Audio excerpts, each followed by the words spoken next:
Buenos días, venimos del Colegio San José de Calasanz y vamos a presentaros nuestro experimento que lo hemos titulado La tuerca elemental o cómo Millikan descubrió el electrón. Para introducir un poco diremos que en 1909 Robert Millikan realizó un experimento en el que decidió medir la carga elemental o también llamada la carga del electrón. Gracias a ello en 1923 se le otorgó el premio Nobel. Y ahora os dejamos con la explicación de nuestro proyecto. El experimento de Millikan consiste en lo que voy a explicar. Al principio, con un atomizador se introducen unas gotas de aceite dentro de un tubo. Las gotas al caer, por la fricción, se ionizan, algunas se cargan y otras se quedan neutras.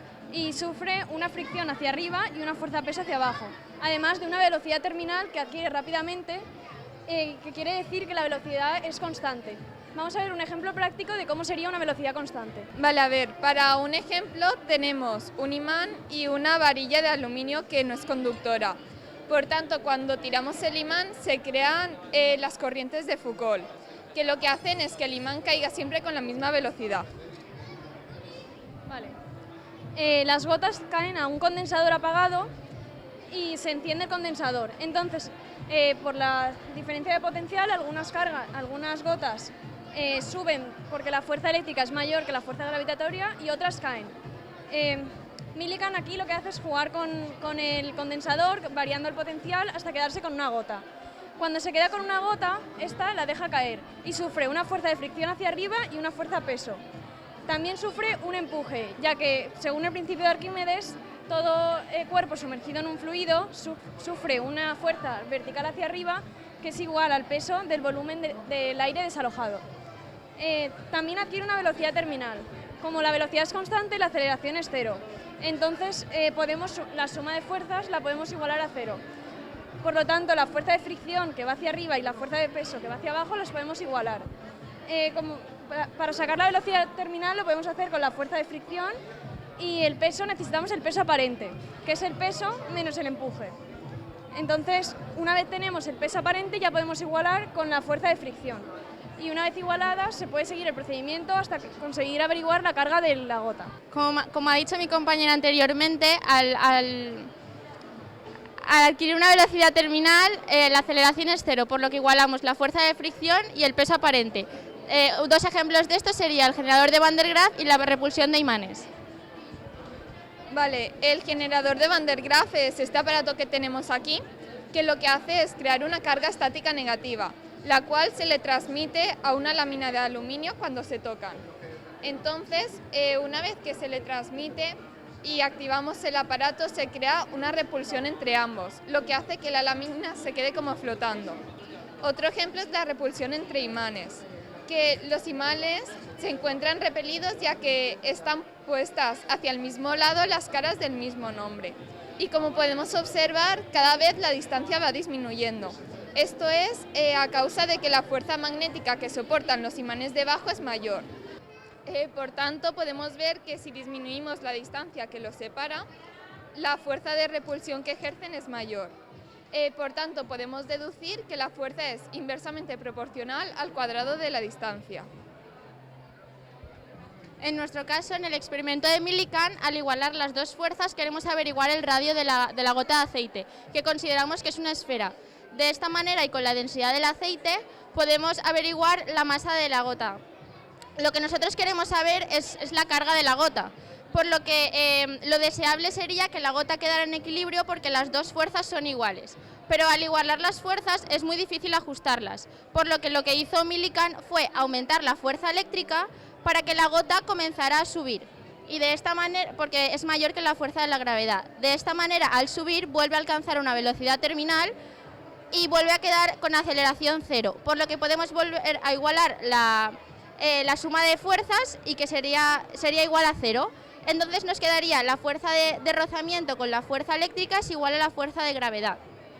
De esta fórmula podemos sacar la carga de la gota, pero lo que nosotros queremos saber no es la carga de la gota, sino la carga del electrón, que es en lo que consiste nuestro experimento. Vale, nuestro experimento es un símil del experimento de Millikan, en el que Millikan tenía la gota cargada, pero no sabía cuántos electrones había en cada gota. Nosotros tenemos la caja con una masa y no sabemos cuántas tuercas hay en cada caja ni cuánto pesa una tuerca.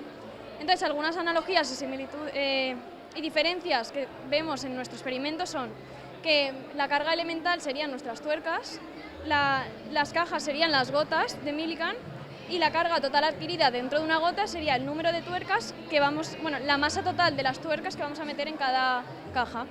En el experimento de Millikan la carga de la gota es única porque es debido a las cargas elementales, y en nuestro experimento de la masa total le tenemos que restar la masa de una caja. Las magnitudes que usaba Millikan eran muy pequeñas y las nuestras son magnitudes más grandes porque usamos los gramos. Y por último, las cargas elementales son todas iguales y nuestras tuercas pues tienen una masa aproximada. Esto puede llevar a algún error en el experimento. Bueno, ahora os voy a contar exactamente en qué consiste nuestro experimento. Vale, pues nosotros hemos ido poniendo tuercas aleatoriamente en cada una de las cajas, menos en una que la hemos dejado vacía, que en nuestro caso es la caja 1. Vale, por lo tanto, ahora lo que hemos ido haciendo es pesarlas y al haber una vacía, hemos calculado la masa de una caja vacía. Por lo tanto, lo que ahora hacemos es restar a cada una de las cajas esa masa de la caja vacía.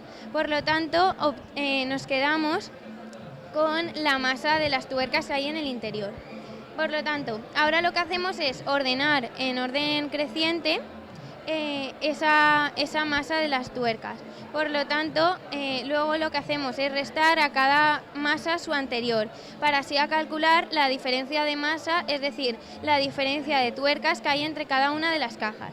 Por lo tanto, una vez ya hemos calculado la diferencia de tuercas que hay entre cada una de las cajas, lo que hacemos es coger el mínimo o los mínimos y hacer una media aritmética para así poder decir que ese es nuestro valor elemental, es decir, es la masa de la tuerca elemental.